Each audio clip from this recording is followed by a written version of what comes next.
이것이 오늘 핵심적으로 다루는 안디옥 교회가 미셔널 처치라는 이유입니다. 여기 보면 이 안디옥 교회 성도들이 예루살렘 모 교회에 그 연보를 보낸 것을 알 수 있어요. 그러니까 예루살렘 교회에 구제 헌금을 모아서 안디옥 교회에서 예루살렘 교회로 보냈습니다. 좀 이상해요.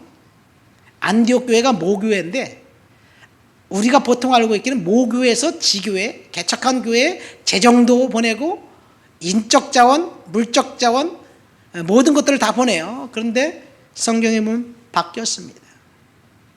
안디옥 교회 성도들이 힘을 다해서 구제 헌금을 모아서 예루살렘 교회에 섬기고 도와주었다는 것, 이것이 미셔널 처치였다는 첫 번째 증거입니다. 그러니까 교회의 사명은 불쌍한 사람, 연약한 사람, 힘든 사람들을 돕는 구제 사역이 반드시 필요하다는 이야기예요.